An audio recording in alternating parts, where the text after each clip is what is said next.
Shalom, shalom, colegas de estudo. Aqui é o Ben Zion, esse espaço é o nosso Beit Midrash, e hoje nós voltamos a uma de nossas playlists.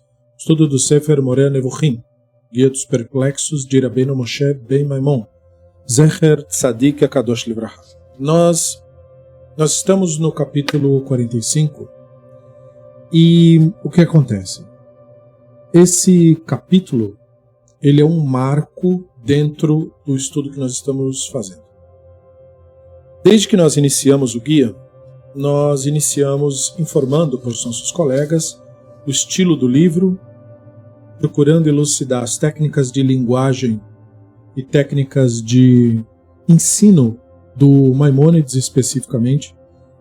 Procuramos também demonstrar o entendimento maimonidiano disso que se convencionou chamar de teologia judaica, que eram os pensamentos que diversos rabinos da antiguidade tiveram sobre os conceitos tradicionalmente herdados, o divino, a ação do divino no mundo.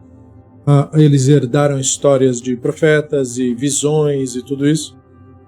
E, sem dúvida alguma, de todo o arcabouço da tradição, essas partes, profecia, deuses, essas coisas, são as coisas mais complicadas de compreender. Elas não são complicadas de acreditar, porque não há nenhuma justificativa necessária para se acreditar em nada.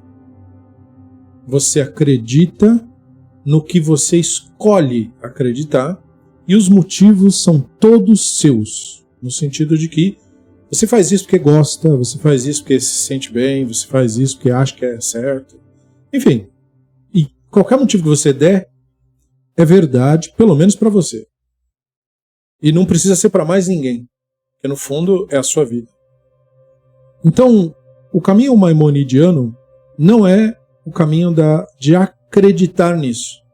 Se fosse esse o caminho, esse livro é desnecessário para isso. Porque o objetivo desse livro não é acreditar, mas entender o que foi dito de acordo com a visão herdada pelos sábios da Mishnah e do Talmud. E o Maimônides faz isso usando a linguagem científica, aspas aí, da sua época.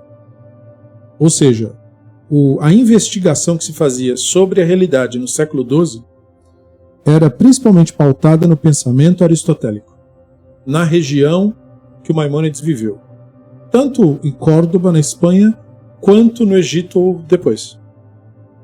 Então o que acontece é que ele elabora o estudo usando uma linguagem que era tida como uma linguagem do conhecimento, mas fazendo uma proposta própria que não era nem de Aristóteles e nem dos rabinos. Os rabinos não fizeram essa proposta porque não era o objetivo dos rabinos fazerem proposta nenhuma. O objetivo dos rabinos era elencar tradições. E foi isso que eles fizeram. Por isso que isso foi deixado para gerações posteriores a discussão do que significa isso que os rabinos disseram. Porque o objetivo deles não era ainda definir, e sim elencar. Então você pega textos da Mishnah que, em vez de se posicionar e dizer, olha, é isso e não aquilo, o texto da Mishnah vai dizer, Rabino A diz isso, Rabino B diz isso, Rabino C diz isso. E não define quem tem razão, quem não tem razão. Então todo esse conceito de quem tem razão e quem não tem razão vai ser gerado depois. Quando o Maimônides, então, faz esse trabalho, ele não está reproduzindo um veredito da antiguidade, mas um veredito dele mesmo,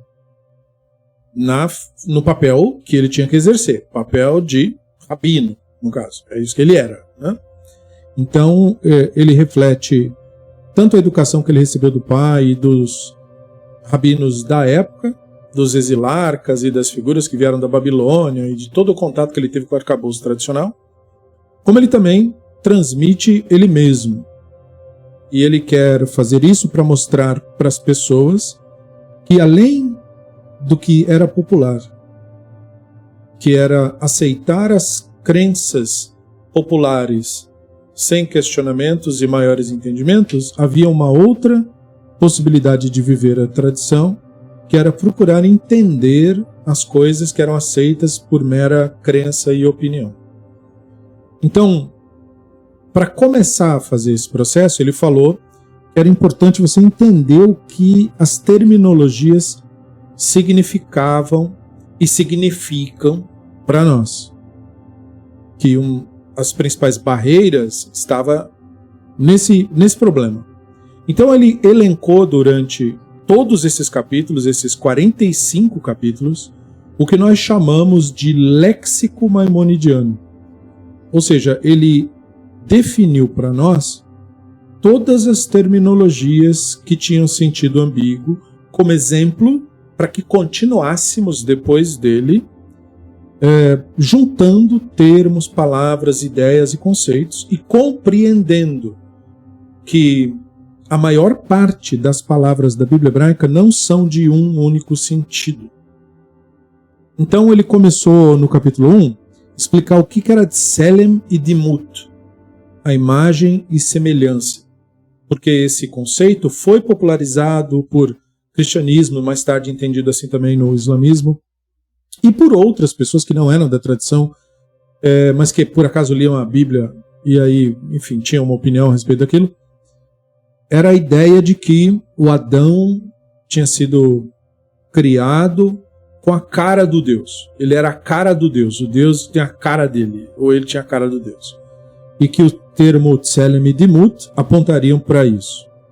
Então Maimônides explica que não. A palavra Tselem e Dimut, elas não são utilizadas com essa finalidade na Bíblia hebraica. A palavra na Bíblia hebraica que é exclusivamente utilizada para apontar a aparência física é Toar. E aí ele cita um monte de exemplos lá da Bíblia usando a palavra Toar e só quer dizer aparência física. Impressão que você tem quando observa alguém fisicamente. Mas Tselem e Dimut tem a ver com ideias a respeito de alguma coisa.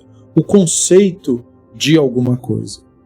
Então, quando ele faz isso, ele dá um passo no capítulo 2 para aproveitar e explicar a metáfora da expulsão do Éden. Ele estabelece que o entendimento rabínico judaico herdado é que aquilo é uma metáfora. Então, ele está dando a dica. Se aquilo é uma metáfora, então todo o resto também é uma metáfora. Ou seja, que quando os rabinos falam, por exemplo, de criação, os rabinos não estão sendo literalistas. Essa palavra tem para eles um sentido de mistério, origem desconhecida.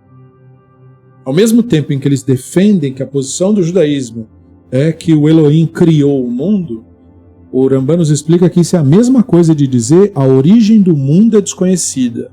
O que se sabe é que ele teve origem. Então a narrativa diz, teve origem. É isso que a narrativa está falando. Ela não está dizendo como isso acontece, que jeito isso acontece. Então, quando você põe o Elohim na história, o que você está dizendo é, esse é um grande mistério da existência. Então ele explica a metáfora da expulsão do Éden, elucidando, grosso modo, que aquilo é a perda da percepção intelectual necessária para a compreensão da vida. E aí, no terceiro capítulo, ele fala de outros termos relacionados à aparência e forma de alguma coisa, que é o termo temuná e tavnit, que se por um lado tem o sentido de figura e forma, por outro, também tem o sentido de apreensão e compreensão.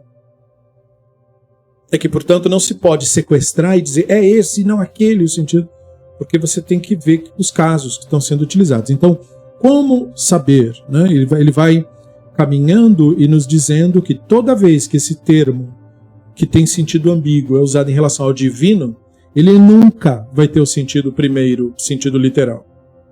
E aí ele passa para o capítulo 4 falando de Ra'ah, Havit e Razó, os três termos para visão, para visualizar ou para ter uma visão, e ele explica também a ambiguidade dos termos, que eles se relacionam com compreensão, entendimento. Ele, no capítulo 5, faz uma advertência sobre o que os rabinos haviam dito na antiguidade. Os rabinos tinham um critério de não ensinar para todo mundo, e aí ele explica que o que eles quiseram dizer com isso é que você não pode fazer julgamento apressado sobre as coisas. É isso que queria dizer, não assim, popularizar demais. E aí, no capítulo 6, ele fala sobre Ish, Isha e Achot, né? Ish, Isha é homem e mulher, Ach é irmão, Achot é irmã, curiosamente a mesma palavra para enfermeira. E então, essas palavras querem dizer isso, e também querem dizer quando uma coisa está conectada com a outra, quando uma coisa é receptiva à outra, quando uma coisa é anexada à outra. E aí ele falou sobre a palavra Yalod, no capítulo 7. Essa palavra quer dizer parir, né? Mas ela também ela diz respeito a um acontecimento, a um evento, e também tem que ver com discipulado, com ensinar e educar uma pessoa. Depois ele falou de Makom, lugar, que se refere a um modo de ser, um modo de existir também. E ele falou de Kisé, que é o termo para trono, literalmente quer dizer cadeira. E essa expressão também quer dizer grandeza e também quer dizer distinção. Ele explicou sobre a Yarod no capítulo 10. Yarod é descer, Alá é subir, e também quer dizer ganho, também quer dizer obscuridade no caso de descer, ou ganho de entendimento no caso de subir. Ele falou no 11 sobre Yeshivá. Yeshivá é sentar, mas também significa estabilidade, também significa permanência de alguma coisa. Ele falou sobre Kimá no 12. Kimá é uma subida, mas também quer dizer uma validade de alguma coisa, uma validação e uma continuidade de alguma coisa. Depois ele falou no 13 de Amidá. Amidá é ficar de pé, levantar, que também quer dizer durabilidade, continuidade, permanência. Depois ele falou no 14 de Adam, né, de Adamá. Ele explicou a relação entre Adam e Adamá. Então nós vimos que Adam, se fosse para ser traduzido, é para significar tipo terráqueo, vindo da terra. E que Adam é uma expressão que ganhou um sentido de distinção, algo distinto, um tipo específico de alguma coisa, um destaque específico de alguma coisa. No 15, os termos foi Nasof e Asof, ficar em pé, ficar ereto, que também quer dizer continuar, também quer dizer ficar estável. Nós vimos que Tsur, no 16, que quer dizer rocha, na verdade quer dizer montanha, e também quer dizer mina da onde se extrai pedras, e que acabou ganhando o sentido de firmeza, de constância. E no 17 ele faz uma nova advertência para nós a respeito da impermanência do mundo e das coisas, aproveitando que tinha falado de Tsur. E aí no 18 ele falou sobre os termos Karov e Negoa, que é uma coisa próxima e uma coisa que toca outra coisa de tão próxima. E ele falou que isso se refere também a quando você se aproxima no entendimento de uma coisa. E aí ele falou no 19 de Malé. Malé quer dizer cheio. E aí ele falou que isso também se refere tanto a isso quanto a um período de tempo, quando um tempo que você está aguardando acontecer vai lá e acontece, então se fala que esse tempo se encheu, aquilo se completou. Então uma coisa assim relacionada à completude pode ser associada a Malé. Depois no 20 o termo é Ram. Ram é alto, que portanto se diz respeito a algo nobre, a algo elevado. E depois no 21, Avor, uma coisa que passa, que também se refere à propagação do som, era o entendimento da antiguidade de como o som propagava, o som passa, e também quer dizer quando um evento acontece, quando algo acontece, algo passa, né? E aí no 22 o vir foi explicado como no sentido de uma descida, de acontecimento de eventos negativados, vistos de uma maneira negativa. No 23, falou de Yetziá, de sair, de Yetzi, e esse Yetziá de ir é revelar algo que está escondido, ou privar a percepção de alguma coisa. Depois falou de Alihá, de ir, né, da onde vem a palavra Alahá, né, de caminhar. E isso tem esse sentido, tem o sentido de manifestar alguma coisa, ou ocultar a manifestação de alguma coisa, no sentido de você perceber ou não perceber um determinado acontecimento. Depois no 25 nós falamos de Shachon, da habitação, de onde vem a palavra Shekhinah. E Shachon é tanto habitação quanto também você ligar-se a alguma coisa de maneira permanente. E no 26, ele explicou o conceito dos sábios da Torá falar na língua dos homens. No 27, ele falou, enfatizou a negação da corporalidade como sendo esta visão padrão do judaísmo normativo, querendo ele dizer o judaísmo herdado pelos rabinos que viveram no período inicial, né? Os Zugot, Tanaim, Amoraim, entende? Eles estabeleceram isso. E essa, portanto, se torna a visão normativa, que será reproduzida, por exemplo, no Targum do Onkelos e tal. Então ele explica sobre isso. Daí no 28 ele fala sobre regel, pé, que também quer dizer causa, bem no conceito filosófico, causal. No 29 ele fala sobre estev, né, o estar atsuv, estar com dor, triste, que é um eufemismo também para irritar-se e também de uma atitude de irritante, desobediente. Depois do 20 ele falou sobre achol, né, de lehol, de comer, que também tem um sentido de destruir e também tem um sentido de conhecimento, de aprendizado. Depois no 31 ele pausa para refletir sobre as limitações do intelecto na hora de digerir as informações. E aí no 32 ele fala sobre as condições do entendimento da pessoa dependerem das suas condições sociais, do seu meio, né? E é por isso que algumas pessoas não entendem, porque elas não estão no ambiente que propicie entendimento, isso impede o entendimento.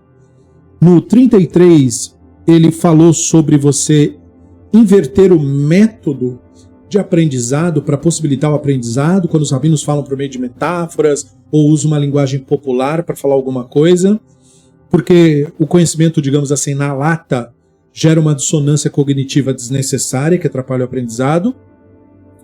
No 34 ele fala sobre as causas de dificuldade no entendimento, equívocos na leitura, rejeição porque a pessoa já nutre uma crença e se recusa a aprender alguma coisa ou não começou a estudar com o desejo de aprender nada novo, apenas para ver confirmada sua crença previamente.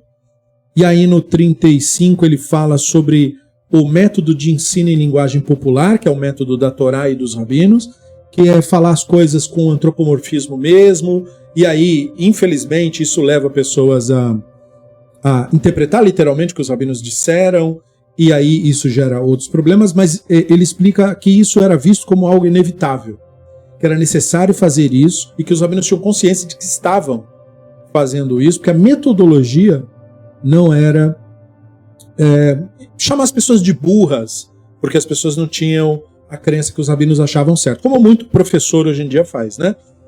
Simplesmente dizer que a pessoa é burra, porque se ela não fala a mesma coisa que o professor falou, você é burro, você é tonto, você é um idiota, você não entende. Os rabinos não tinham essa metodologia.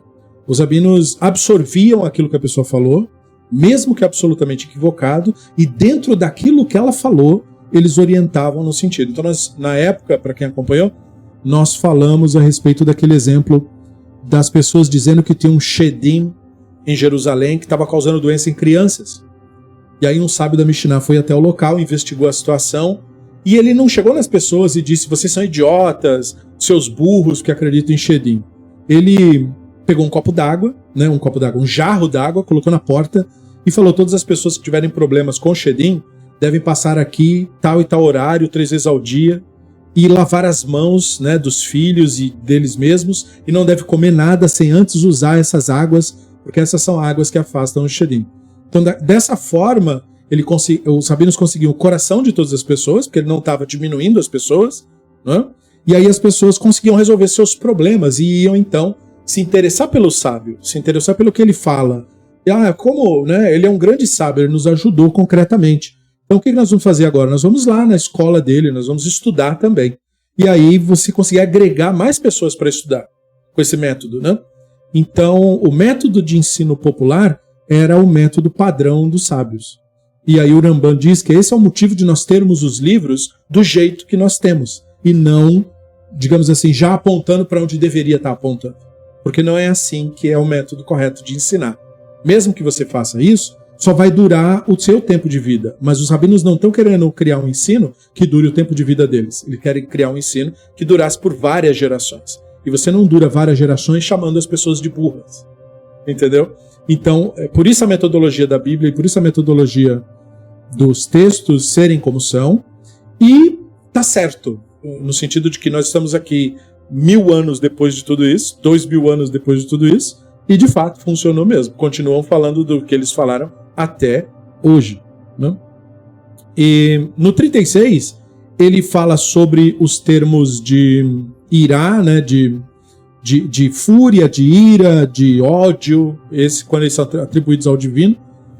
E aí ele explica no 37 sobre panim, faces, que tem o sentido da face, do lado, tem o sentido também da direção da atenção. Depois ele falou no 38 sobre a hor, trás, que tem a ver com imitação. Depois ele falou no 39 sobre leve, coração, que quer dizer opinião, e também má opinião, e também diz respeito ao intelecto e pensamento.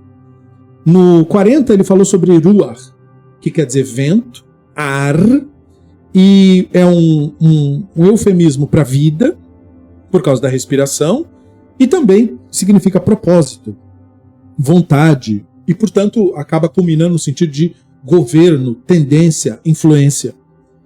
E 41 ele falou de nefesh. Nefesh é o eufemismo geral para a vida por causa dos líquidos corporais, tem a ver com água, é sempre descrito como um líquido na Bíblia hebraica, e, portanto, ligado ao sangue por isso, mas não só sangue, saliva também é nefesh. E aí, portanto, tem que ver com perpetuidade, né? Porque a água corre perpetuamente para o mar, aquela coisa, e também vontade. E aí, no 42, ele falou sobre rai, o termo rai, vivo, essa sim é a palavra, que diz respeito, nesse caso, a sarar, né? Se recuperar de uma doença, e também adquirir conhecimento e também ter a opinião certa sobre alguma coisa. E o 43 foi sobre kanaf, asa, que é um termo que quer dizer isso, e também quer dizer canto, também quer dizer extremo e também quer dizer oculto. E aí ele falou de ain, olho, que quer dizer na verdade poço, esse é o primeiro sentido, e depois olho e depois compreensão. E aí ele falou do nosso termo agora do capítulo 45. Então esse termo que nós vamos falar hoje, o shamoah, ele é o último termo léxico desses capítulos léxicos do guia. Daqui para frente, o guia assume uma posição mais de reflexão filosófica no modelo aristotélico. Então, fica um pouquinho mais complicado agora, porque agora ele não está mais centrado em tal palavra citada na Bíblia e quer dizer isso e aquilo. Agora ele vai começar a discutir as opiniões, os pensamentos e as reflexões que são feitas ao longo do guia, né? Então, esse é um primeiro tomo, no segundo e no terceiro tomo serão mais discussões e reflexões maimonidianas a respeito disso. Beseder? Então, eu vou abrir aqui o texto no Sefaria. Então, nós estamos facilitando para os colegas aqui. Eu coloquei 2 facilidades aqui para nossos colegas. Primeira coisa, a tradução do texto, e segunda coisa, a pontuação do texto, que não está aqui na versão do Sefaria. E eu coloquei isso para facilitar para quem está querendo se dedicar a aprender um pouco mais, a ler, né? Enfim, exercitar a leitura. Então esta é a nosso primeiro texto, quer dizer, o primeiro parágrafo, né? Porque isso aqui é o capítulo 45, ele é curtíssimo, né? Então nós vamos ler e pensar a respeito dele. Ele fala, shamoah milá meshutefet. Tihye ba'inyan shma'a ha'ozen. Vetihye ba'inyan hakabul. Amnan ba'inyan ashma lo ishma al picha. Vehakol nishma beit paro. Veze harbe. Então, ele fala no nosso texto que o termo shamoah é uma palavra de sentido ambíguo. E às vezes é usada como tendo sentido de ouvir, que quer dizer então escutar, e outras vezes tendo o sentido de aceitar, que quer dizer então obedecer. Quanto ao sentido de ouvir, encontramos no verso, e nem será ouvido da tua boca. Então aqui o ouvir é mesmo ouvido de sentido escutado. Né? Então veja, não é aceitado. E a questão foi ouvida na corte do faraó. Então quer dizer, não foi aceita na corte do faraó, foi ouvida, literalmente, escutada. Falaram a respeito. Ocorrências desse tipo são numerosas. Segundo parágrafo. Mao beribui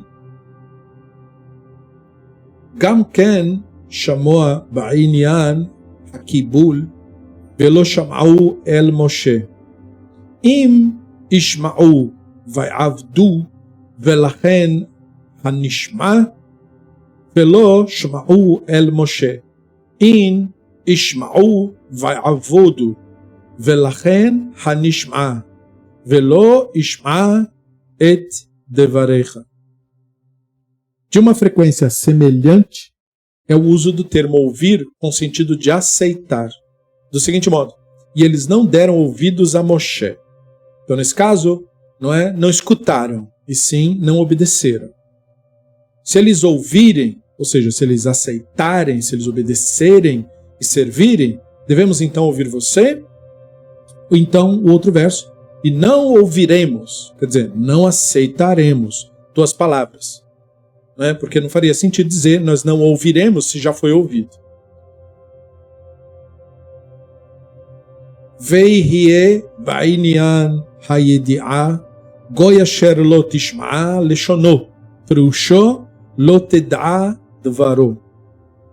O termo também é usado no sentido de ter ciência e ter conhecimento.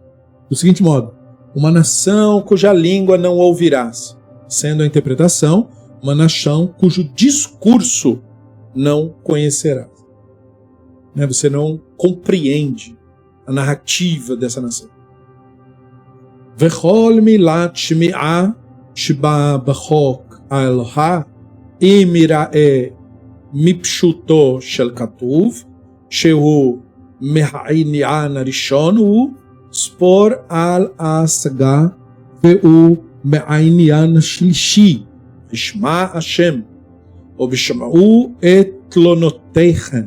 כל זה השגת מדעה, ואם נראה מפשוטו של כתוב שהוא מן העניין השני והוא סיפור על עלוותו יתברך לצעקת הצועק למלא שאלתו או לא יענה לצעקתו ולא ימלא שאלתו, שמוע אשמע צעקתו ושמעתי כי חנון אני. היטה השם אוזניך ושמעה ולא שמעה השם בקולכן ולא העזים עליהן. גם כי תרבות תפילה אינני שומע, כי אינני שומע אותך, וזה הרבה. Em todos os casos em que o termo ouvir ocorrer em relação a Eloá e em que, nesse discurso, de acordo com o sentido externo, que ele quer dizer literal do texto, o termo parecer estar sendo usado em seu primeiro sentido, de escutar, na verdade expressa a ideia de apreensão, que pertence ao terceiro sentido léxico dado aqui. Portanto, o verso, e o Hashem ouviu, e o verso, porque ouviu as vossas murmurações, em todos os casos em que o termo ouvir ocorrer em relação a Eloá, e que, nesse discurso, de acordo com o sentido externo, literal do texto, o termo parecer estar sendo usado em seu primeiro sentido, de escutar, na verdade o termo expressa a ideia de apreensão, que pertence ao terceiro sentido léxico. Portanto, tal é o sentido nos versos. E o Hashem ouviu. Então veja, o Hashem ouviu e porque ouviu vossas murmurações. Então o que o texto está falando não é que o Hashem escutou nada. O que o Hashem está dizendo é o Hashem apreendeu isso. E aí vem toda a interpretação maimonidiana de como ocorre essa apreensão. Intelecto ativo é o Hashem ouvindo alguma coisa. Em todas essas passagens, a apreensão da ciência do conhecimento é pretendida. Se, entretanto, de acordo com o sentido externo, literal do texto, a palavra for usada em seu segundo sentido, o de aceitar agora, expressará a ideia de que Eloá, bendito seja, reage ou não reage à reza daquele que reza. Assim seria o sentido do verso. Certamente ouvirei seu choro. Então, ou seja, reagirei a isso. Ouvirei, pois sou bondoso. Reagirei a isso. Inclina teu ouvido a Hashem e ouça. Ou seja, faça alguma coisa. Mas o Hashem não ouvirá a sua voz. Não fará nada. Nem lhes dará ouvidos. E quando rezarem, não ouvirei. Ou seja, quando rezarem, nada vai acontecer. Não te darei ouvidos. E este uso é frequente. Veine yavoacha baelu hahashalot ve'adimonot ma shiroha tsameach vivaer sefkha vaitba'aru lecha inyaneichem kulam ad shelo tispok bedavar me'em. Com relação aos sentidos figurativos e análogos, lhe será dada uma explicação que saciará tua sede e esclarecerá tuas dúvidas. Os sentidos de todos eles serão claros a você, de tal modo que nenhuma dificuldade permanecerá em quaisquer deles. Então tá, esse é o capítulo 45 do Guia dos Perplexos, que faz parte da nossa reflexão. Então, o que deve ficar claro aqui? Em primeiro lugar, que este último capítulo lexical não significa que não vai ter para o resto do livro inteiro nada mais léxico, mas não vai ser essa sequência que está sendo agora. Vai ter eventualmente alguma coisa léxica, mas essa jornada que começou no capítulo 1 acaba aqui. Vai mudar um pouco o estilo agora do livro. E nessa organização, o Ramban está nesses 3 últimos capítulos, nesses 3 últimos léxicos que nós vimos, que é Shamoa Aine Kanaf. O Ramban está falando sobre providência, sobre o conceito tradicionalmente passado do que significava a ideia de providência. E ele procurou nos esclarecer que o que foi passado para nós sobre o que seria essa tal providência diz respeito a uma observação do que de fato acontece no mundo de verdade. De que o que era chamado de providência não era um acontecimento, vamos supor assim, que veio do nada e rompeu com o sistema da natureza. A providência era um evento que se impõe sobre nós. E quando esse evento se impõe sobre nós, isso era visto como providência. Então, isso quer dizer que esse evento que ocorreu sobre nós é um convite para que a gente estude o que aconteceu, pense sobre isso, investigue, para que a gente descubra o que causou isso, por que isso aconteceu. E no processo de fazermos isso, de darmos atenção ao que acontece, nós estaríamos aprendendo sobre a providência. E o Ramban falou que essa providência ela tem 2 facetas. Existem 2 acontecimentos. Um acontecimento é externo a nós mesmos, que é o mundo se impondo a nós, e essa providência recebe o apelido de Elohim, que o Elohim é o que se impõe, é a realidade que se impõe sobre a pessoa.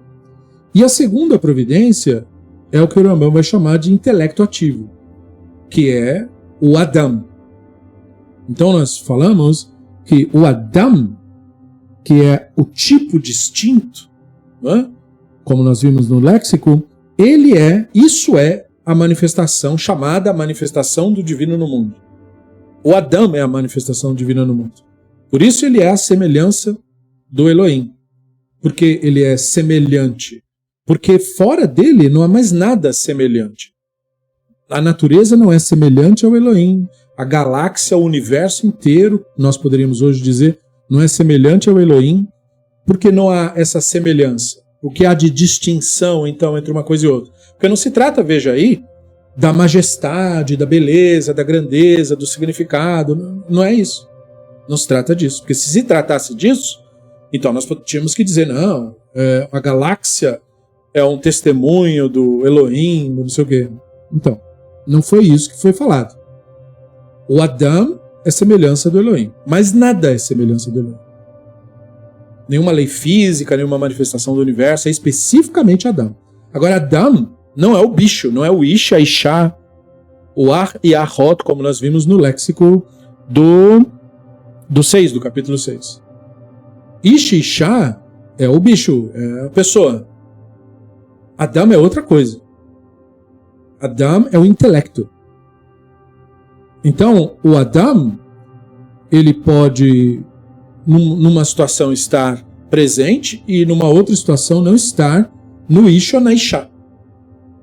Ou seja, esse Ish ou essa Ishá, quando são Adam, eles estão conscientes de si mesmos e da sua presença no mundo. Eles estão sendo, quando fazem isso, quando vivem ou existem desse modo, eles são manifestações do Elohim. E quando não. Quando não, eles estão mortos. Mesmo vivos, eles estão mortos. Então, o jargão rabínico, lembrado por Maimônides e pautado nos métodos linguísticos da Bíblia hebraica. Então, os rabinos disseram, o justo, ou seja, o Adam, ou seja, o desperto, o intelectualmente desperto, o justo, mesmo morto, é chamado vivo. E o perverso, ou seja, o inconsciente, mesmo vivo, é chamado morto. Então, esse jogo linguístico, o Rambam nos chama a atenção, é para mostrar a grande diferença. Então, providência é o que acontece no mundo, e providência é um acontecimento no Ish ou na Ishá. O Adam é este acontecimento. Quando um Ish ou um Ishá, um homem ou uma mulher, desperta para sua presença no mundo, para a presença no mundo, só há uma presença no mundo, que é a presença consciente no mundo. Só isso é presente, só isso é existir. Nada mais fora disso é chamado existir. Só existe quem tem consciência. Quem não tem consciência, mesmo vivo, é chamado morto. Portanto, não existe. Ele está, mas estando inconsciente é como você estar num sono profundo do qual você nunca acorda. Você está biologicamente vivo, mas você não está participando de nada. Então, existe uma outra condição na qual você está desperto, mas você também não está participando de nada. Essa é a condição do Ish e da Ishá. Então, o Rambam chama nossa atenção para isso, para mostrar que o que é chamado de providência no segundo caso é o Adam. O Adam é a providência do Elohim. Ou seja, o intelecto ativo é a providência do Elohim. Então, uma providência externa e uma providência interna. A providência externa é geral, a providência interna se aplica apenas ao justo. O justo não é a pessoa da religião, o cara que tem credos, ideias, crenças e opiniões. É o oposto disso. É a pessoa que se despiu de todos os credos, crenças e opiniões e existe conscientemente no mundo. Essa pessoa é o tzadik, o justo. E essa pessoa, apenas essa pessoa, é manifesto da providência. Então a providência é só a presença e a afetação, podemos assim colocar, que esta pessoa, ou que esta consciência causa no mundo. Porque a consciência transforma o mundo material. Para mais do que meramente pisar uma grama ou derrubar uma árvore. Entende? Porque todo animal pisa uma grama ou derruba uma árvore ou eventualmente faz alguma coisa. Mas isso não transforma o mundo. Isso não transforma a realidade. Não cria uma nova realidade. Mas o intelecto, ele afeta. Entende? Ele altera o que está acontecendo. Ele, portanto, é semelhança do Elohim. Ele cria mundos novos. Que outrora não estavam lá. Ele faz o que o Elohim faz. Traz à existência uma coisa que antes da qual não tinha nada. E como funciona isso em relação ao Elohim? Qual é a semelhança disso? A A semelhança disso é uma coisa só e mais nada. Não é a aparência da pessoa, não é o fato de ser animal, ou nada. É só uma coisa. Tudo que existe, o Rambam elucida, é uma composição. Não importa como começou, de que jeito que é composto, isso é outro assunto para outras áreas do conhecimento. O Rambam, ele dizia, isso é um grande mistério, como as coisas são compostas. Hoje, a física tem boas respostas para isso. Mas veja, não altera em nada a questão de ter ou não ter a explicação. A questão é, todo o universo é uma composição. O que é o Elohim? A não composição. E esse intelecto ativo, ele tem isso de semelhante com o Elohim. Ele não é uma composição de pensamentos, mas a não composição. O momento em que não há pensamento. Quando a consciência que observa a realidade faz isso, não afetada por pensamentos. Não é um conjunto de ideias e crenças e nada. É a anulação disso. É o que sobra depois que tira tudo isso. Quando você tira da sua cabeça crenças, opiniões e ideias, sobra você. Sobra o Adão. E como você tira uma ideia da cabeça? Tirar uma ideia da cabeça significa deixar de se identificar com uma determinada ideia. É isso que quer dizer tirar. Não é tirar literalmente, porque nada está dentro para ser posto para fora. Você não tira nada e nada entra também. Não é assim que funciona. O que acontece quando nós dizemos que uma ideia entra é que há uma identificação com uma narrativa. Identificar significa extrair sua identidade de algo fora de você. Quando você extrai o seu senso de identidade, não de você, mas de uma coisa para fora de você, então você pegou uma ideia fora de você e colocou dentro de você. Então é necessário você tirar isso, porque isso não é você, isso é uma casca. Então para a pessoa ser Adam, ele precisa tirar essas ideias, para ele ser o que ele é. E o que ele é? Não composição.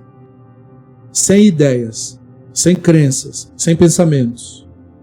Então esse estado de ser sem pensamentos não é um estado letárgico, é a existência de fato. Essa é a existência de fato. A existência ilusória é a existência criada pelo conjunto de pensamentos, crenças e opiniões. Então o esclarecimento disso é o entendimento da providência. Providência, portanto, não tem absolutamente nada que ver com nada sobrenatural, nada que ver com nada mágico, nada que ver com nada místico. Tem que ver com uma experiência concreta da própria pessoa com o mundo à sua volta. E não tem que ver com a subjetividade, o conjunto de pensamentos que você tem, com os quais você constrói sua identidade. Não. Tem que ver com o abandono desses pensamentos. Ou seja, com reconhecê-los como estruturas criadas artificialmente, por você ou apesar de você, e reconhecê-los dessa maneira, observá-los. Quando você os observa, você os deixa de se identificar com eles, isto é, de extrair deles sua identidade. Daí sua identidade começa a ser percebida sem aqueles acessórios. E aí você tem a experiência direta de ser, de existir, de ser Adam. Ser Adam é isso. Existir sem crenças, opiniões, ideias e pensamentos. Quando você existe assim, você está experimentando o que é a tal da providência, aludida nos livros e sábios, profetas, essas coisas. Então o Rambam nos traz para isso, para que entendamos que providência, portanto, nessa nossa leitura, é algo concreto. Não é algo que você acredita na providência. Não tem como acreditar na providência. Só tem como experimentar a providência. Ou não experimentar a providência. Só tem essa opção. Acreditar ou desacreditar ou não. Não tem nada a ver com isso. Porque na medida em que você está nesse jogo, você não está lidando com a providência. Você está lidando com uma ideia. Ideias específicas, você acredita ou desacredita dessas ideias. Mas a realidade, você não acredita e desacredita. Você experimenta ou não experimenta? Então, enquanto você está no jogo de acredito ou desacredito, você está no jogo do bem e do mal, do fruto que foi proibido, que o Rambam explicou o que significa. Você trocou a busca por entender o que é verdade e o que não é, o que é real e o que não é, e você trocou isso para buscar o que é bom e o que é mal, e afastar o que é mal e buscar o que é bom. E isso é delirante porque isso não existe. No mundo real, de verdade, não existe nada bom nem nada mal. Nem uma coisa e nem a outra. Por isso, essas coisas serão atribuídas ao Elohim, porque o Elohim sempre se resume no mistério, desconhecido, origem desconhecida. Então se fala, o Elohim é bom, ou o Elohim faz o mal. Porque essas coisas são desconhecidas no sentido de que a interação da matéria e os acontecimentos e o nosso julgamento sobre esses acontecimentos nunca dão conta dos acontecimentos. Nós chamamos de bom o que nos beneficia subjetivamente. Mas isso não é o bom. Nós chamamos de mal o que nos prejudica subjetivamente. Mas isso não é o mal. Uma coisa que é má para você, não é má para mais ninguém a não ser para você. Mesmo que esse você seja um grupo de pessoas. Haverá outro grupo de pessoas para o qual aquilo não é mal. Então, bem e mal não são entidades. Bem e mal são conceitos do pensamento. Nós lidamos com isso. Só que nós não podemos nos identificar com isso. Isso é, extrair o nosso senso de identidade de ideias derivadas disso. Nós temos que olhar para as coisas como as coisas são. Mesmo quando elas prejudicam ou quando beneficiam.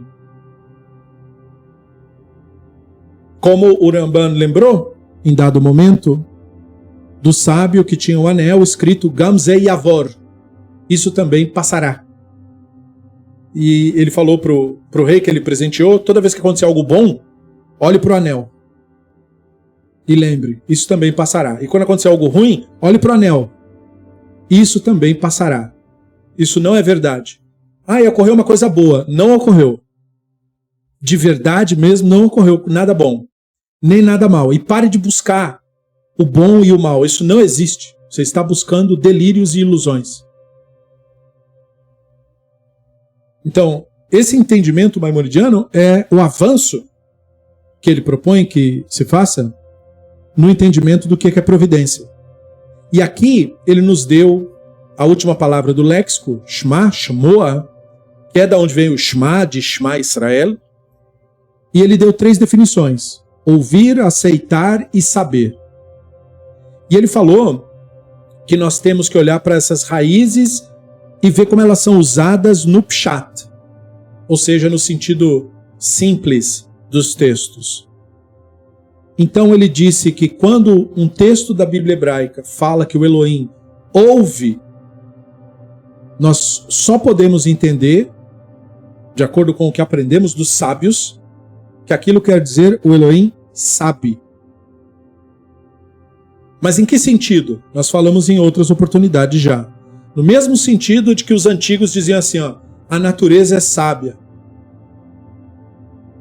Quando eles observavam um fenômeno da natureza e a coisa funcionou de maneira perfeita, ou quando descobriam que uma planta servia para curar alguma coisa, eles diziam, tá vendo? A natureza é sábia. A natureza sabe das coisas. É nesse sentido que o Elohim sabe. No sentido de que esse saber, de que as coisas culminam e no final dão certo, por si sós, isso é o saber do Elohim. E, portanto, não é uma afirmação categórica de que a entidade em questão sabe como um ser humano sabe. Ou que a entidade, e muito menos que a entidade em questão ouve com a orelhona cósmica. Não. É o sabe da natureza. Entende? E, no entanto, ele fala que se o Pshat estiver falando da definição 2, de que é para aceitar alguma coisa, então esse ouve tem que ser também retraduzido, no sentido de que aquilo que foi desejado pela pessoa, que é em geral expresso na reza, na reflexão dela mesma, aquilo que a pessoa desejou ocorreu. Coincidentemente ocorreu. Ou não ocorreu. E a pessoa tem que fazer o mesmo juízo num caso e no outro caso, que é o que geralmente não acontece. Geralmente a pessoa diz assim, eu fiz uma reza, ou eu desejei alguma coisa, dá na mesma falar isso? E essa coisa ocorreu. Bacana. Mas ela não diz assim, eu fiz uma reza e foi rejeitado. Porque ela não quer aceitar a ideia de que foi rejeitado aquilo que ela deseja. Mas o Rambam diz, você tem que aceitar também isso. Então, como nós falamos em outras oportunidades, quando uma pessoa tinha uma cena lá de uma mulher que queria ficar grávida, ela não ficava, o que se dizia dela? O Hashem fechou o seu ventre. A visão teológica atual lê isso como se fosse um castigo, uma punição, algo ruim. Mas aquilo era só uma descrição de eventos, sem nenhum julgamento moral, necessariamente. É um acontecimento que está sendo lido. Não ocorreu, então é o Elohim. Que o Elohim é o ocorrer. E aí ocorreu, então o Elohim ocorreu. Então o que é o Elohim aí? Não é alguém que decide se ocorre ou se não ocorre. O Elohim é a ocorrência propriamente dita. Do jeito que ela é, ela é. E aí a pessoa pode achar que é boa, que é má, tanto faz isso daí. É como você se alimentar de carne e achar muito bom. Olha, uma grande bênção. Mas o animal que foi morto não achou bom. Ele foi morto e esquartejado e seus pedaços foram cortados e jogados na sua panela. Então esse conceito é delirante. E também egocêntrico. Ele está desconsiderando que o universo e os acontecimentos existem para fora de você. Então o Elohim é para fora de você, não tem que ver com você. Com você tem que ver o intelecto. O intelecto é o manifesto do Elohim. E o manifesto do Elohim é só o intelecto. Não são os desejos do pensamento, não são os sentimentos, só o intelecto. Nenhum pensamento. E você, portanto, só experimenta quando o pensamento cessa. E nunca de outra maneira.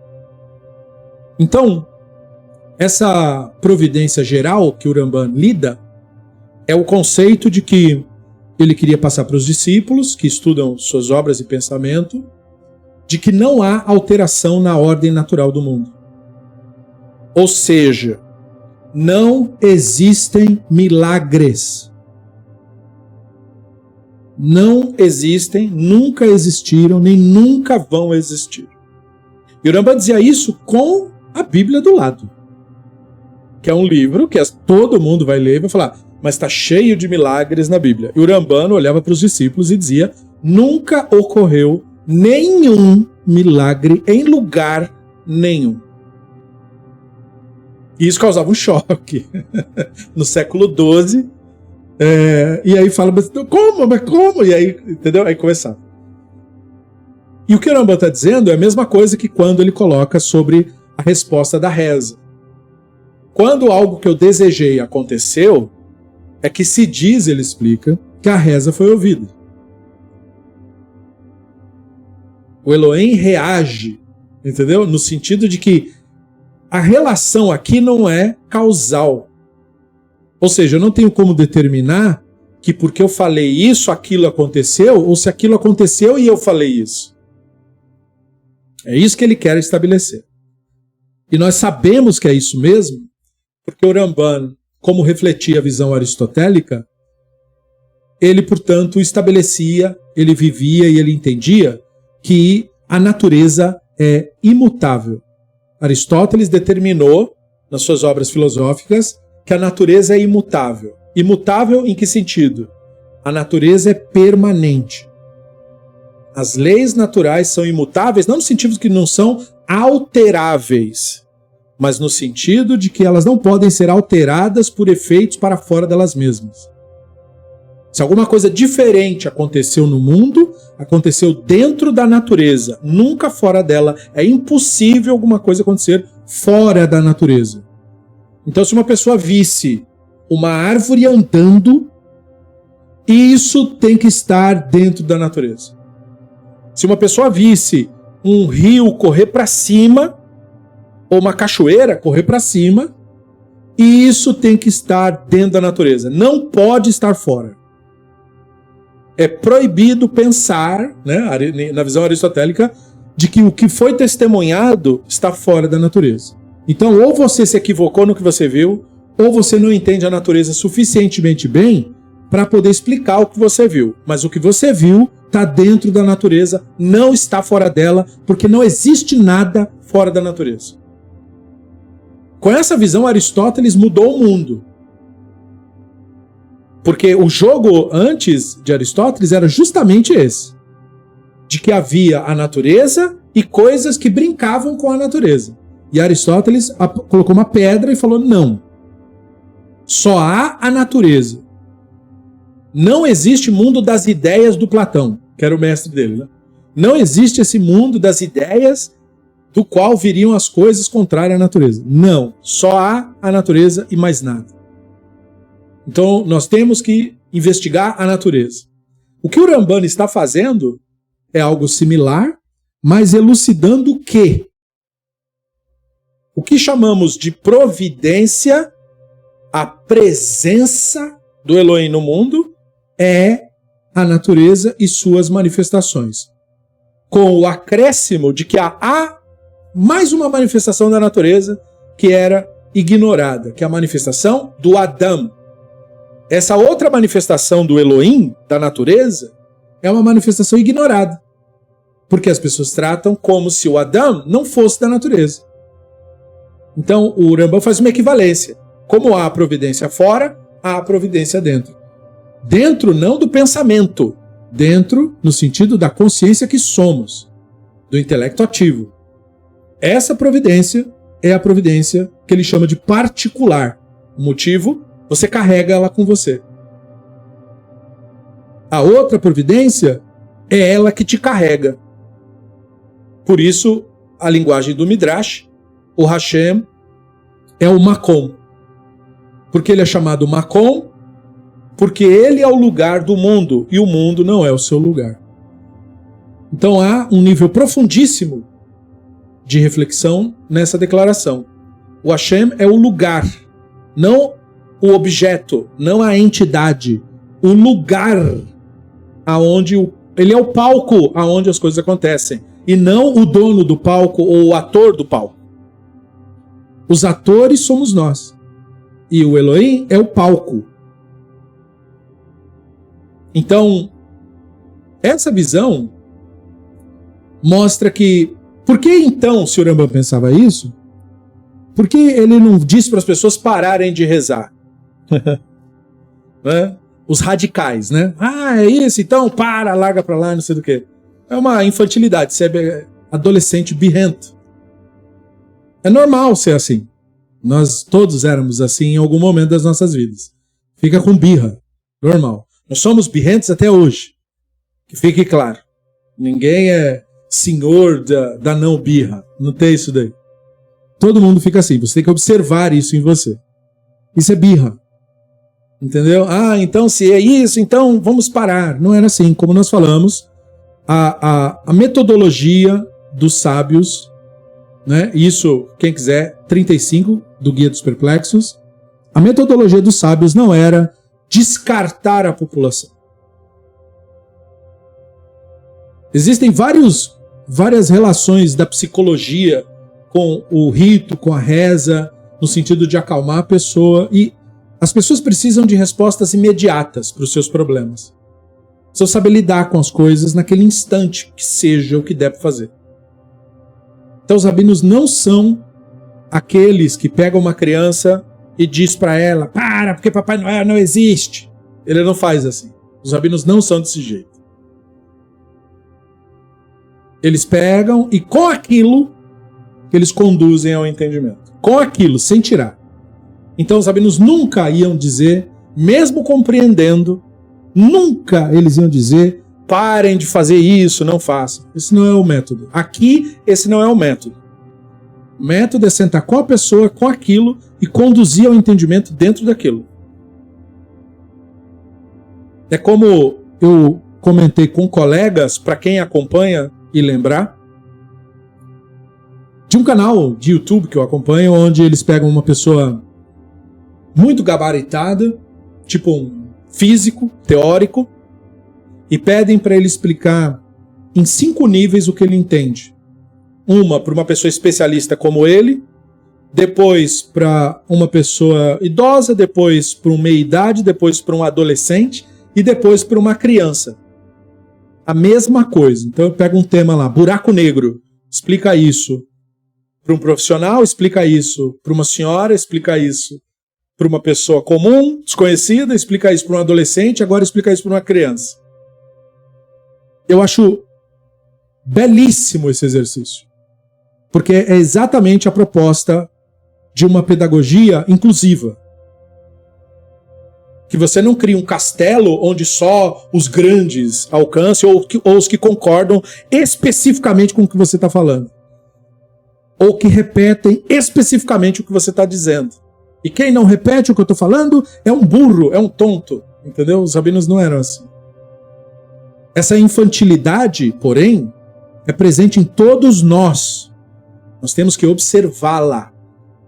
Ela é presente em todos nós. Então o Maimônides nos advertia contra isso. E é por isso que quando ele fala no Mishneh Torah, que é seu código legislativo, escrito para ser lido por gente simples, que tivesse só o primeiro nível, ou seja, só sabe ler e mais nada. Não tem grandes avanços em conhecimentos e nem nada. Mas chegou a aprender a ler. Então essa pessoa que chegou a aprender a ler vai abrir o código jurídico maimonidiano lá no século XII e aprender as normas de conduta daquela sociedade. Então essa pessoa, quando chegar no livro das rezas, vai aprender os conceitos na linguagem mais simples possível. A linguagem que ela já conhecia. Porque o objetivo dele não era ruptura, chutar a porta, nada disso. Era como o dos sábios. E aos poucos ele vai conduzindo a pessoa a um entendimento mais profundo daquela experiência. Por quê? Porque o Rambam explica, e muitas vezes no guia, que as pessoas não mudam de sopetão. Isso não acontece. Isso é só fingimento muitas vezes. Ninguém muda de sopetão. Você tem hábitos durante a vida toda. E do nada você dá... Não acontece. Você vai continuar mantendo os mesmos hábitos de sempre. Então é por isso que o cara de 30 anos de religião do nada vira ateu, ele vira um ateu religioso. Não no sentido do discurso, mas no sentido da mesma atitude que tinha. Porque hábitos são hábitos. A pessoa ainda tem os mesmos hábitos. Que ele está tentando negar algo como um adolescente. Mas não é assim. Você deve seguir o método. Devagarinho. Não precisa se preocupar. Somos só bichinhos que estamos aqui estudando, entretendo o pensamento, discutindo, refletindo, crescendo. Não vamos transformar a galáxia. Ninguém vai saber de nós aqui no nosso buraquinho de poeira. Nós estamos aqui cuidando da nossa vidinha. E tentando sobreviver aos loucos em torno de nós. Então ele não ia chegar aqui e dizer, portanto, não adianta rezar. Não. Nós chamamos de rezar esse processo de introspecção. Ele explica isso. O lehit palel, o julgar a si mesmo, a palavra julgar na nossa língua tem uma conotação quase que sempre negativa. Quando você é julgado é sempre negativo, né? Mas em hebraico não, necessariamente. Na maioria das vezes não. Julgar é só pesar uma coisa contra a outra. Investigar, analisar. Então essa palavra é associada com outra, com itbodedut. A itbodedut é a palavra que passou a ser utilizada para meditar. Que não quer dizer pensar em nada. É o oposto. É observar o seu entorno em silêncio. Não em silêncio externo só, também, que ajuda, mas não só, mas em silêncio interno. Mas como você cria o silêncio interno? Observando. Como nós falamos daquele exemplo, para quem lembrar, de um gato que está perseguindo um rato, e o rato entra num buraco na parede. E aí o gato para na frente daquele buraco e olha fitamente para dentro do buraco. Todos os seus sentidos ficam ligados. Ele fica ligado com o olho aberto, qualquer mínimo movimento ele segue. Ele fica com o ouvido atento, tentando captar qualquer mínimo som. E ele fica ali não é? Numa posição pronto para pular e silenciado, parado e atento. Então, isso é meditar. Meditar não é pensar em nada, repetir nada. Meditar é você ficar absolutamente atento ao seu entorno, quieto, e fazer isso. Até quando? O quanto der. Quanto for possível. Fazer disso um exercício. Então, o Lehit Paler tem muito a ver com o Hitpodeduto. Mas ao lado do processo de ser Adam, você tem o pensamento. Você tem o Isha e Isha. Então você tem desejos, ânsias, medos. E isso você expressa na reza. É preciso essa descarga. A reza é uma descarga emocional. Ela não é descartável, é necessário. Então ela não é desprezada, ela é acolhida, especialmente por uma população que sofreu tanta perseguição como a nossa. Como é que você vai descartar isso? Não tem por que descartar isso. É útil, é inclusive agradável em muitos momentos. Então ele só está elucidando. Então o que a gente chama de reza respondida, uma ocorrência detectada e confirmada. E o que a gente chama de reza rejeitada, a ocorrência contrária. Mas para que esse entendimento? Para que você aceite as coisas como elas são. E para que você entenda que o mundo não gira em torno do seu umbigo. Não é para que você pense que há um juízo ou um ser determinante de uma coisa e outra. Porque o Elohim não é o ser, o Elohim é o acontecimento em si. E a sua frustração ou celebração dos eventos são irrelevantes. Então os rabinos dizem o quê? Quando você aprende a observar essas coisas, você lida melhor com o que acontece, mesmo quando não te agrada. Você não sofre mais aquele grande choque de não ter tido a tua vontade realizada. Mas você precisa treinar isso. Assim como uma criança, quando não é ouvida, esperneia e faz um escândalo. E aos pouquinhos, se ela for educada e não agredida, ela vai aprendendo que não é esse o procedimento. Mas tem que ser aprendido. Mas qual é o instinto natural? Espernear, ficar bravo. Então, a necessidade de observar, percebe? Então não pode simplesmente vir e dizer, não, mas o Rambam falava que a reza não é isso. Realmente não é. Mas deixa a pessoa fazer a reza. E daí, o que tem? Entende? Então, Léo Strauss era um que explicava que o Maimônides, portanto, defendia que reza é uma coisa essencialmente inútil, nesse sentido de transformar a realidade física. E ele tem razão, reza não serve para isso mesmo.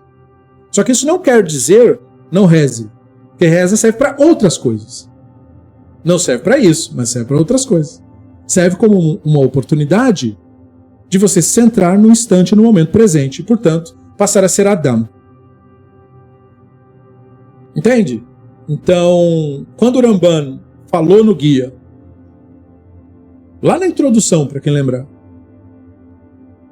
de que ele escolheu cada palavra cuidadosamente no guia, nós temos que levar isso a sério. Ele está seguindo rigorosamente o método dos sábios. Embora pessoas que ao longo dos anos estudaram esse livro, principalmente com um background fanático, acham que é filosofia grega. Tem muito pouco de metodologia de filosofia grega aqui. Esse livro é judaico. Inclusive todos os grandes professores e especialistas no Maimônides, o Léo Strauss, o próprio Shlomo Pines, que fez a tradução, todos eles corroboram.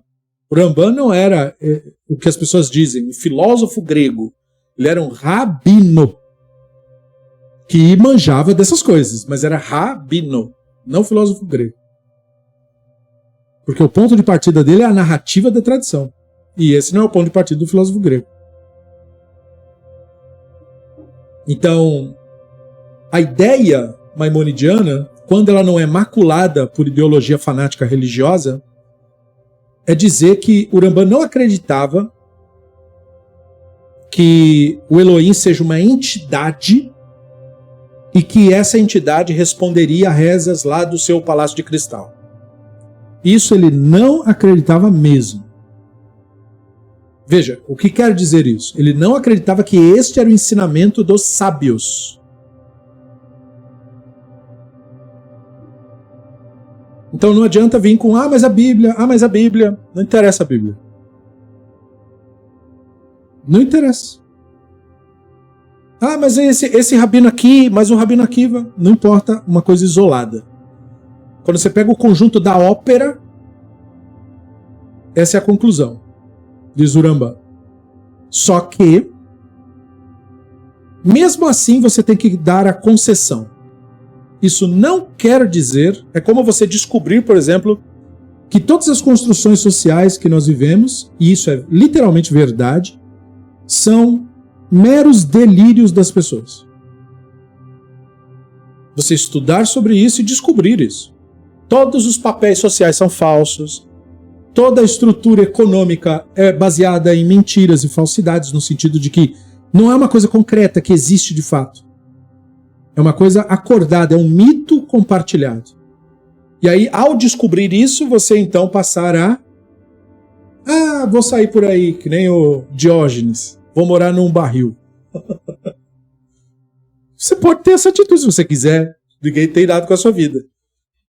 Mas essa não é uma atitude para você construir uma sociedade, uma comunidade. O que não quer dizer que não se deva fazer essa descoberta. Mas quando você faz a descoberta de que você vive em meio a narrativas, o que você fez de fato foi mostrar para si mesmo que você pode abordar essas narrativas de um jeito mais leve. Porque você está vivendo elas, e elas estão aqui há milhares de anos, e não vão sair daqui agora. Então não adianta dar murro em ponta de faca. O que você precisa ser é inteligente, saber que você está dentro dessa narrativa e fazer o melhor uso dela para você e para as outras pessoas que estão em torno de você. Olhar os pontos da narrativa que está causando o sofrimento das pessoas e melhorar isso. E olhar como que você pode contribuir para que essa narrativa fique melhor. E em alguns casos é inevitável derrubar a narrativa. Em alguns casos é inevitável. Sim, mas não em todos os casos. Mas em alguns casos sim, mas aí é que está a sabedoria. A sabedoria está em você saber dosar uma coisa da outra de acordo com a geração que você está vivendo. Na geração do Rambam, não era nada sábio dizer para as pessoas não rezem mais. Isso não funcionaria. Isso é nonsense. Hoje talvez seria adequado. Eu pessoalmente duvido, mas pode ter uma grande mente, um grande especialista, que diga sim, nós devemos propagar isso. Deveria ser assim. Eu não acho. Mas eu não sou ninguém. O que eu penso não importa. É só uma opinião minha. Tenha você a sua. Mas entenda do que se trata. Quando você reconhece algo pela sua real estrutura, isso não diminui essa coisa. Isso só tira dessa coisa o peso de seriedade que ela tinha. Como você descobrir que deuses não existem. Não tem problema isso. Isso não é uma grande coisa. Ai meu Deus, agora acabou o mundo. Não acabou nada, tá tudo bem. Fica melhor. Porque então isso é um conceito, então, é um pensamento. Que aponta para quê? É só isso que nos importa. Mas fizeram mau uso. Fizeram bom uso também. Mas as classes dominantes querem matar as pessoas com isso. E também na classe dominada isso ajuda a pessoa a sobreviver. Nós somos animais que vivem dentro dessas histórias. Dentro e através delas. Então o que o Rambam está nos dando é justamente as ferramentas de desconstrução e reconstrução de narrativas. E era basicamente o que os rabinos estavam fazendo. O que eles fizeram no Talmud inteiro, na Mishnah inteira? Deram para nós as ferramentas de como constrói esse castelo. Ao construírem o judaísmo rabínico, os rabinos deram para nós as marretas e os ponteiros para a gente saber quebrar as pedras e fazer o nosso próprio castelo. O nosso próprio castelo narrativo. Eles mostraram, esse castelo narrativo foi feito assim. É assim que se faz um castelo. Agora você pega as ferramentas e faz o seu. Aqui na minha geração eu fiz o meu. E aí na de vocês, como vai ser? E eles tinham plena ciência disso. De que os castelos das gerações, os castelos narrativos, são completamente daquela geração mesmo.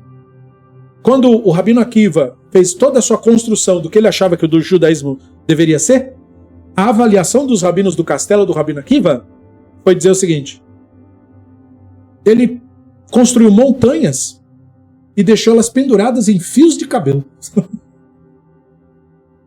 Assim eles disseram. Ou seja, é uma estrutura gigantesca. Mas o que isso tem de ligação com a tradição propriamente dita? Só um tiquinho de nada. O resto ele tirou da cabeça dele. São montanhas penduradas com fio de cabelo. Eles falaram. Isso queria dizer o quê? Vai derrubar? Vai tirar? Não. Incrível o que ele conseguiu fazer. Tem pouco a ver com o que a gente está falando, mas é legal. E ajudou a gente. Mas prejudicou gente também. Prejudica até hoje, na verdade, os discípulos do Rabino Akiva. Que são o pessoal que enveredou por fanatismo. E que se enveredam de muitas loucuras. Então teve um lado bem negativo, mas teve lado positivo também. Não teve só negativo, porque nunca é assim. Mas a questão é essa. E eles sabiam muito bem que cada geração ia ter sua própria Torá. Seu próprio judaísmo. E eles disseram isso no Midrash deles, que é lindo, com todas as letras. Um Midrash no qual eles imaginaram Moshe no Sinai. E aí o Moshe pergunta para o Elohim, ao receber a Torá, encantado, grandiosa Torá, e o Moshe pergunta para o Elohim: escuta, a gente vai estudar isso e vai crescer em sabedoria, você me revelou entendimentos aqui que eu vou explicar para a população, mas vem cá, qual é o máximo que dá? Tipo assim, um ser humano chegar num nível de entendimento elevadíssimo disso. Como seria um ser humano assim? E o Elohim responde para Moshe: vire-se. Aí ele vira. Quando ele vira, ele não está mais no Sinai. Ele está na escola do Rabino Akiva. E ele via que o Rabino Akiva estava ensinando crianças. E aí ele sentou lá no fundo e começou a prestar atenção na aula do Rabino Akiva. Não entendeu uma única palavra do que o Rabino Akiva estava falando. Nada. O Rabino Akiva falava a Torá, e a Torá diz isso, a Torá diz aquilo, e a conclusão é essa, é por causa disso, por causa daquilo, E aí um aluno levanta a mão e pergunta para o Rabino Akiva: mestre, de onde veio esse conhecimento? E o Rabino Akiva disse: isso é Alahá le Moshe mi Sinai. Isso é uma Alahá dada a Moshe no Sinai. E o próprio estava lá e não entendeu nada. Eu falei isso? Quando que eu falei isso que eu não lembro? E daí ele volta para o Sinai. E ele fica impressionado. Eu nem entendi o que o cara estava falando. Fiquei até angustiado aqui. Caramba, entendi foi nada que ele disse e ele falou que fui eu que falei. Uxi, como que eu falei alguma coisa que nem eu sei o que eu falei? Olha como os rabinos tinham consciência do que estavam lidando. E daí o Moshe fica todo maravilhado. Caramba. Aí vem a ousadia, né? Aí vem a pergunta errada. E esse é a cereja do bolo. O Moshe pergunta para o Elohim: tá bom, vai. Me diz qual a recompensa de ter uma Torá tão maravilhosa como essa. Aí o Hashem fala: vire-se. Ele virou. Quando ele virou, ele viu o Rabino Akiva sendo executado junto com outros rabinos, os 10 mártires, pelos romanos. Os romanos pegaram um arado e arrancaram as carnes do Rabino Akiva com o arado. E a última palavra dele foi Shema Israel, Hashem Eloheinu, Hashem Echad. Quando Moshe volta para o Sinai, ele volta chocado, estupefato e com raiva. E ele vira para o Elohim com raiva e fala: mas essa é a Torá e essa é a recompensa. E o Elohim só responde: silêncio. Esse é o meu decreto. Então, é isso que o Rambam está dizendo. Quando a reza é ouvida, quando uma coisa acontece. Quando a reza é rejeitada, quando a coisa acontece. Silêncio. Esse é o meu decreto. O que quer dizer isso? Não é que houve um decreto. Perceba? Isso é o que aconteceu. Não é o que eu desejei que acontecesse pro coitado do Akiva. Quem ia desejar esse mal pro Rabino Akiva? De jeito nenhum. Mas esse foi o decreto. Ou seja, isso foi o que aconteceu. Tal é a Torá e tal é a recompensa? Silêncio. Para você entender a realidade, fica em silêncio e observe o que acontece. Então, essa consciência os rabinos tinham. Eles sabiam com o que estavam lidando, com histórias. E eles se empolgavam na narrativa, encontravam midrashim, inventavam coisas, não tem problema. A vida é isso. Essa é a vida judaica. Sentar, se debruçar nos livros e criar midrashim e discutir sobre eles. Isso é exercer ser Adão. Isso é exercer ser humano. E de todas as atividades que um ser humano pode fazer no mundo, não há atividade mais prazerosa do que essa. Quem experimenta, confirma. Quem não sabe do que eu estou falando, é porque não sabe do que eu estou falando mesmo. E tudo bem, também, não tem problema. Então, essa ideia do Maimônides, de que você tem que olhar para o que acontece, não é, portanto, uma anulação da simplicidade da pessoa que ainda não chegou no entendimento. Ela não pode ser descartada, ela tem que ser trazida. E ela não pode ser tratada como se ela não fosse, ela tem que ser guiada até ela chegar no entendimento. E quem decide isso é o Elohim, ou seja, o Adam, ou seja, o intelecto ativo. Isso acontece espontaneamente. Ou não, mas a gente não tem controle sobre isso. Então, muitas pessoas têm esse problema porque elas não conseguem lidar com essas duas questões. Por um lado, o Rambam fala lá no Mishneh Torah que o Hashem escutou a reza da Hana. Mas o que isso quer dizer? No guia ele explica, quer dizer assim, a Hana tinha um desejo muito forte. E aí aconteceu o que ela queria. Isso quer dizer. Não quer dizer que a entidade ouviu, quer dizer que ela desejou algo e aconteceu o que ela desejou por acaso. Aconteceu, ela viveu essa experiência e contou para nós. A vida também é isso. A vida não é só não acontecimentos. A vida é quando as coisas acontecem. Muitas vezes não acontece e muitas vezes acontece. E tudo isso faz parte do jogo. Então, quando ele explica Shemot 22, que fala que o Elohim ouve reza das viúvas, dos órfãos e dos pobres, é porque tem preceitos vinculados a viúvas, os órfãos e os pobres. Qual é o Elohim que escuta viúva, órfão e pobre? O intelecto ativo. E nós temos prova disso na concretude da vida, mas é óbvio que nós temos. Onde você acha que existe mais solidariedade na sociedade? Nos bairros pobres. Porque as pessoas que vivem em dificuldade se ajudam mutuamente. Não se veem como predadoras. Sim, existem os que caíram na narrativa liberal de devorar o outro. Mas a maior parte das pessoas é solidária. Ajuda. Por quê? Quem está ajudando? O Elohim, o Adam, o intelecto ativo, a providência. Não é à toa que é nesses bairros que você vê pessoas que dizem, olha, eu precisava muito e o Elohim me atendeu. O divino. Entende? Por quê? Porque a solidariedade vinculada a esses preceitos é o que foi pretendido. O Rambam nos explica no Shemot 22, quando fala que o Hashem ouve a reza da viúva, do órfão e do pobre. O desejo dessas pessoas, a necessidade dessas pessoas, surge porque a organização social privou essas pessoas das suas necessidades. Mas algumas pessoas que conseguem, dividem e compartilham e acaba se espalhando essa rede de mútua colaboração. Por causa dessa mesma narrativa de que isso é uma mitzvah. Então, por existir essa mitzvah, por isso ser a coisa certa, o intelecto ativo age nisso. Os seres humanos ajudam os seres humanos. Então, por um lado, é absolutamente 100% verdade.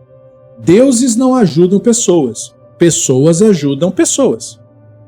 Mas quando pessoas ajudam pessoas, o Adam ajuda pessoas. Adam socorre pessoas e pode socorrer pessoas que não são Adam, ou seja, que não têm a consciência disso. Não importa.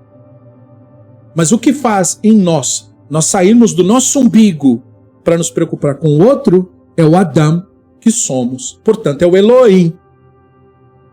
Então, sim, o Elohim ouve as rezas das viúvas, dos órfãos e dos pobres. Nesse sentido, entendeu? Porque há uma mobilização no ser humano para isto. E isso é que é chamado de ouvir. E é só isso que significa isso. E mais nada. Então, se uma pessoa, por exemplo, nessas condições, se isola do convívio social e não se permite contato, então ela não é ouvida. Daí você vai ver o conselho da Mishnah: não se afaste da comunidade. Ou seja, não se afaste do Elohim. Não saia da presença do Elohim. Não saia da presença do Adam. Por mais complexo que seja, nós seres humanos temos muito mais chance de sobreviver juntos. Não se afaste da comunidade é a regra dos rabinos. Por quê? Porque você está se afastando do Elohim desse jeito. E aí você não tem como ser ouvido. Percebeu que a coisa é concreta, apesar da linguagem ser totalmente metafórica? Então, é muito importante isso. E eu acho que isso serve de introdução, de um primeiro passo dentro do guia. Eu fiz uma pequena recapitulação da playlist. E nós daremos continuidade ao capítulo 45. Nós também daremos continuidade a outras playlists por aqui, Bezrat Hashem, com organização, enfim, eventos e contratempos ocorrem o tempo todo, mas eu não fico toda hora, eu não falo sobre isso, eu simplesmente vou tentando fazer o máximo que eu posso, da melhor forma, não é nenhuma pretensão de grandiosidade, não é? Afinal de contas, esse assunto que nós lidamos só interessa a nós mesmos, não é isso?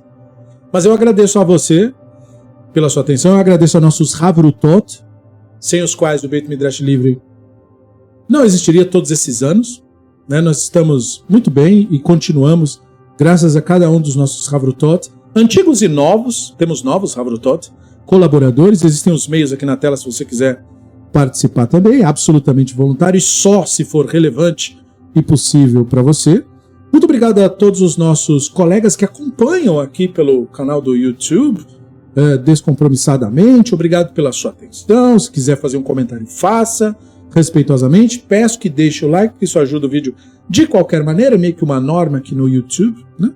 E no mais, eu te agradeço. Muito obrigado pelo seu tempo e nos vemos no próximo estudo por aqui. Beseder, Toda Rabá, Lehitraot.